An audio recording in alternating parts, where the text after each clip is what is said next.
What has been impressive is the capacity to just keep on delivering that quality work for members and obviously for policymakers. Surprisingly, this year has made the contact with European policymakers quite easy. I can participate in many more events than before, so there is no issue of traveling here and there because everything is online. We strengthen our partnerships with groups like the OECD, with groups like our partners in Housing 2030, so that's the UNECE and UN Habitat, as well as the numerous other third parties. What we've seen is an increasing body of literature and of evidence around the importance of housing policies, affordable housing, social housing specifically. The recent OECD briefing puts social housing at the core of housing policies and at the core of a sustainable recovery. We started some amazing new projects actually,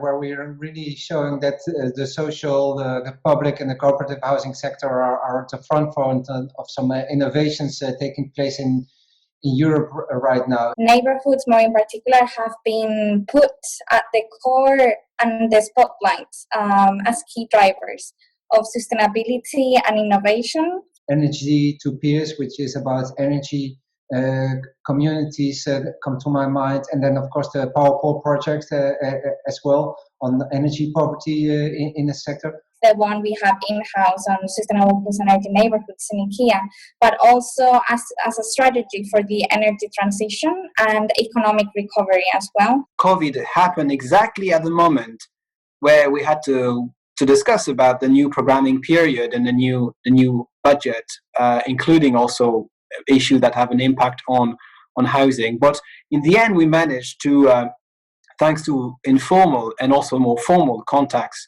throughout this period, we managed to get some important initiative for our sector, including, for instance, the Affordable Housing Initiative, which will help to renovate 100 districts in Europe, and hopefully this is only the beginning. The Affordable Housing Initiative and the Innovation Wave, I think it's very, very important. And it's very important for our members and for us to grab it and to use it. Also, for instance, the interesting reports that the European Parliament just approved on access to affordable housing. And when it's done in the right way, I think this sector and the sectors in different countries can move mountains. We have seen that under the COVID-19, what we can do at a local level. This particular situation has shown us the importance of the bottom-up approach. So we really needed to reinvent ourselves. We also thought of new ways of filming, if I can call it so. The podcasts, which we already had, have been definitely proving that continuing them is worth it. Our Google Earth video, when we wanted to set up the scene and compensate for the fact that we had to be in Glasgow, Scotland for our annual conference, but we weren't. We are happy to witness an increased engagement and participation from our members in events and activities. What has really been the driving force behind that, what has really kept us going, is the fact that we're really proud to work in the sector because we have seen the core values or the raison d'etre of the members coming to the fore over this period. During this year, we have learned a lot about what can we do through a screen and what can we not do? What do we miss? I really still miss this working together in the same room with colleagues and with members. I'm currently talking to you from my home office, which I didn't have a home office until this all happened. This is the first time I've got a job in Europe and I don't have any clear idea what would be the office environment in Housing Europe, but the most challenging part for me was to find a working spot in my home. I had to basically adapt my whole house and make my own bedroom as well, my office, the space where I receive my French classes, and also, yes, the place where I eat. I have my tea all day through work. As long as you have something comforting, is great. And for me, my comfort, it comes from what I drink every day, which is a chai tea from India, actually in a proper Christmas cup. Interesting thing that also changed is that I'm doing more sports because I'm always at home. The main challenge was really keeping that connection, just that human connection with colleagues. And we made a big effort around that. I'm happy to share a picture that expresses how we adapted to this situation during the annual conference, for example. I was part of the technical team to assist panelists and attendees with the audio and video testing.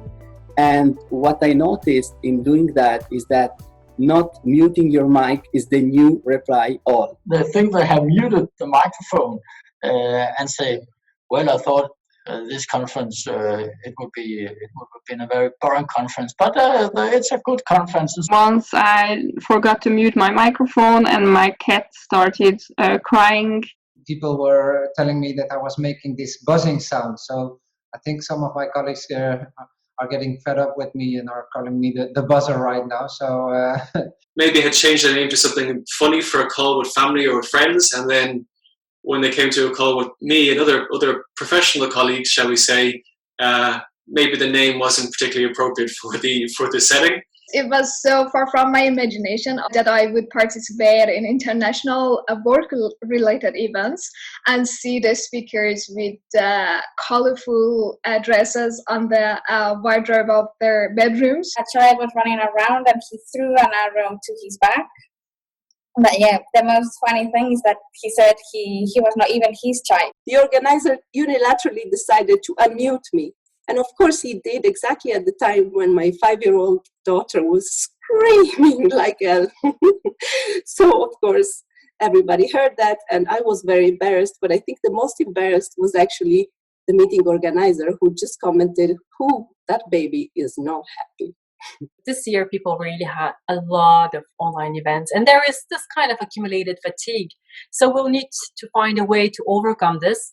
Some exciting planning is already on the way to really make sure that we make the smooth transition between live and online events. Take 2021 as a new opportunity to do all that was not possible for 2020. A lot of handshakes, kisses and hugs. A sparkling new year of 2021 bundled with health and more happiness. Going to restaurants, having a drink in a bar, it's something we all miss. Traveling, and I think we miss probably most of all to have Housing Europe meetings all together again. I really hope that we can continue to build on the work we began this year, particularly around Housing 2030, which a huge number of our members have given very graciously their time and effort to put in terms of best practices and supporting the Housing 2030 initiative. I can only wish, as for any person, a lot of resilience. And a little bit more strength to pass through that. And I really hope that in 2021 we'll be able to see who is the face behind the email. And who knows, maybe even shake hands.